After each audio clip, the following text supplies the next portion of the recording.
Bracha, que Hachem vous protège, vous donne la santé et la joie. Avant Shavuot cette année, on a fait un pèlerinage de tzadikim. On est parti à Be'ama Ben Diwan, Lala Sulika. On est parti pèleriner Rabbi Yehuda Ben Attar et Rabbi Raphaël Nkawa à Rabat. Et bien sûr, les parents de Or HaChaim HaKadosh, sa maman, ses parents. Quelle chance on avait de pèleriner ces grands tzadikim. Mais de là-bas, on est parti à notre cimetière. On a pèleriné Rabbi Shalom Zawi, Alav Shalom, et on a pèleriné Rabbi Eliezer Davila, un grand tzadik. Et bien sûr, le lendemain, on a été, la veille de Shavuot, on a été pèleriné. Sans oublier, on a pèleriné Rabbi Haim Pinto à Casablanca, Rabbi Haim Pinto à Essaouira, et beaucoup de tzadikim au Maroc. Et on a terminé notre pèlerinage au cimetière de Marrakech. Là-bas, il a enterré Rabbi Hanania Cohen. Je suis nommé sur lui. Il y a là-bas aussi un endroit de Rabbi Moshe Haliwa. C'était le grand-père de ma belle-fille, la femme de Rabbi Raphaël Pinto.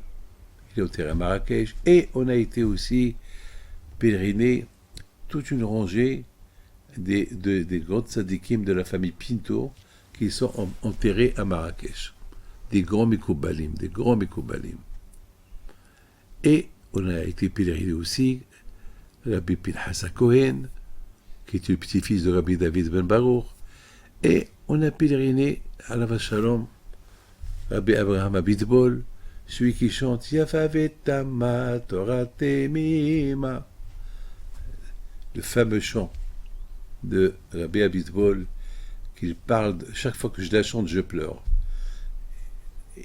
Il a composé un chant de la grandeur de la Torah. Que c'est la Torah qu'on trouve et dans ce monde, et après 120 ans, l'autre monde.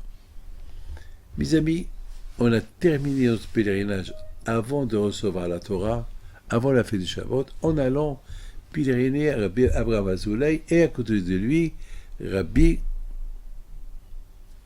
David Ben Hazan, un grand tzaddik, qu'il était l'ami intime de Rabbi Haim Pinto à Essaouira. Et pourquoi il a été enterré à Marrakech? C'est parce que lui et Rabbi Haim Pinto, ils se venaient à Marrakech pour juger un juif. Et, entre-temps, Rabbi David Ben Hazan, je suis nommé sur lui, il a quitté ce monde. Maintenant, lorsqu'ils ont venu le laver, la Hebra Kadisha, chacun qui lui touche, il tombe. Il tombe il tombe, mamash, il tombe. Rabbi Haim Pinto leur a dit,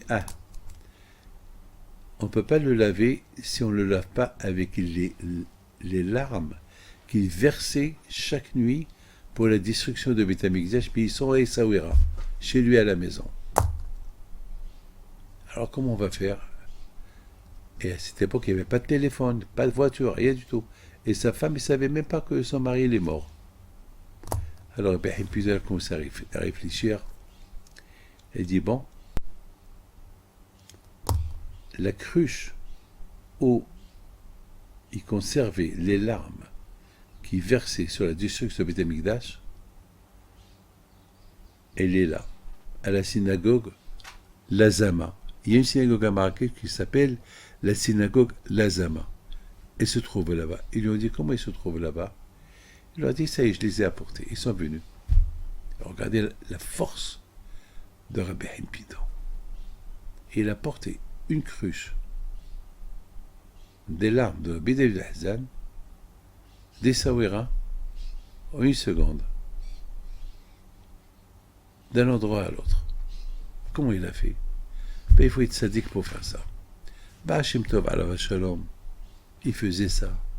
Rabbi Shimon Bar Yochai, il faisait ça. Vous savez, chez les tzadikim, il n'y a pas de limite du temps. C'est des invisibles. Comme il y a un avis, il peut être dans une Brit Mila, dans 100 endroits différents la même heure. Comment Ça, c'est la force de Eliyahu Navi. Donc, lorsque ils sont partis à la synagogue Lazama, ils ont trouvé la cruche des larmes de Rabbi David Bazan. Ils l'ont versé sur son corps, c'est là qu'ils l'ont lavé. C'est là qu'ils l'ont lavé, et l'ont enterré à Marrakech. Et c'est écrit sur sa tombe, ici est enterré Rabbi David Bazan qui étudie la Torah avec Eliyahu Navi alav shalom. La force des tzadikim, que leur mérite soit avec vous. La Hilot de Rabbi Himpito, si Dieu veut, c'est cette année le 3 septembre, le fils de Rabbi David Bazan, il est enterré à côté de Rabbi Himpito le Grand. Que leurs écoutes soient avec vous. Amen.